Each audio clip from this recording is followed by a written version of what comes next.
मराठा समाजाला आरक्षण मिळावे म्हणून गेल्या 4 दशकापेक्षा अधिक काळाहून लढा सुरू आहे. आतापर्यंत महाराष्ट्रात मराठा समाजाचे 10 ते 11 मुख्यमंत्री झाले असतील, तरी देखील हा प्रश्न अद्याप तसाच आहे.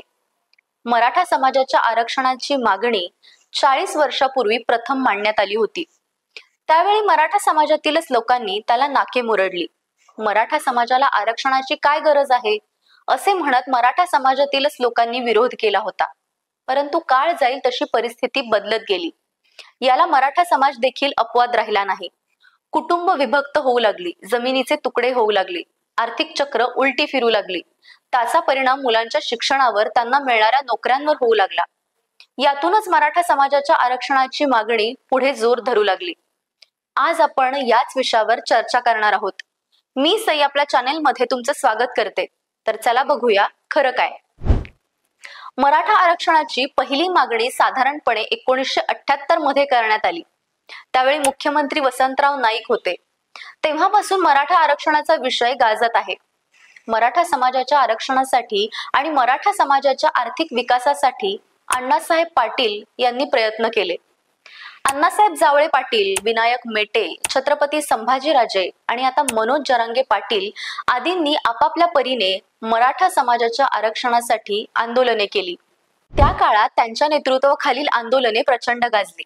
अलीकडील काळात सर्व गट तट बाजूला ठेवून मराठा समाज एकवटला आहे.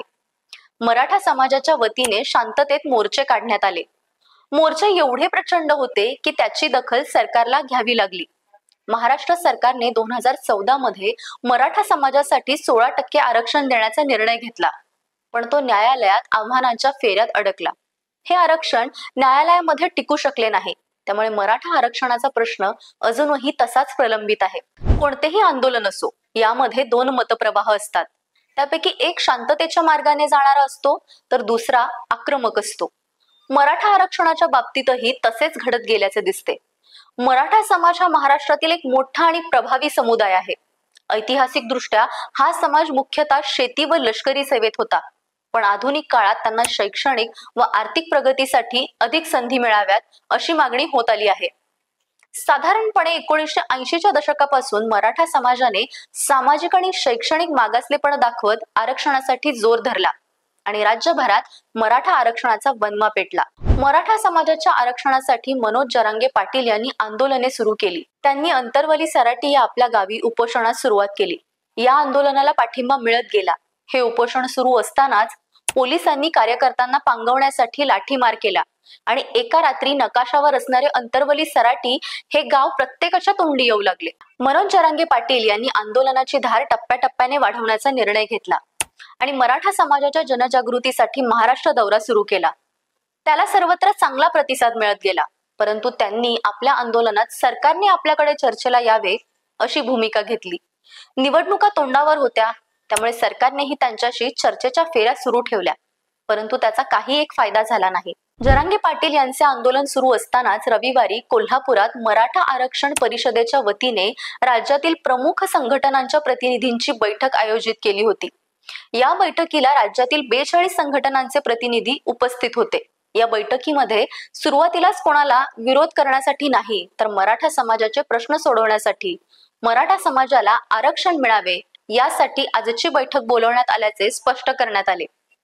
मराठा समाजामध्ये देखील मराठवाड्यातील मराठा समाजाचे प्रश्न आणि पश्चिम महाराष्ट्रातील मराठा समाजाचे प्रश्न यात भौगोलिक परिस्थितीमुळे थोडा फरक आहे. असे जरी असले तरी बैठकीमध्ये मराठा समाजाला आरक्षण मिळावे या प्रमुख ठरावासह विविध 11 ठराव करण्यात आले. या मागणीचा प्रस्ताव राज्य शासनाकडे देण्यात येणार आहे. या मागण्यांबाबत शासनाने लवकर निर्णय घेतला नाही तर तीव्र आंदोलन करण्याचा इशारा या बैठकीचे संयोजक व मराठा आरक्षण संघर्ष समितीचे सुरेशदादा पाटील यांनी दिला आहे.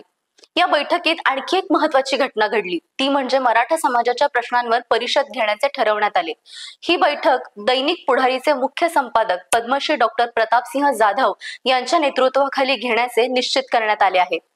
ते सांगतील त्यानुसार यापुढील कार्यवाही होणार आहे.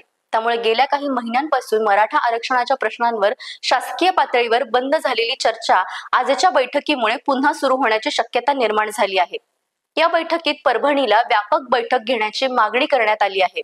त्यामुळे आता या परिषदेकडे सर्वांचे लक्ष लागून राहिले आहे. जर तुम्हाला आजचा व्हिडिओ आवडला असेल तर आमच्या चॅनेलला लाईक, शेअर आणि सबस्क्राईब करायला विसरू नका.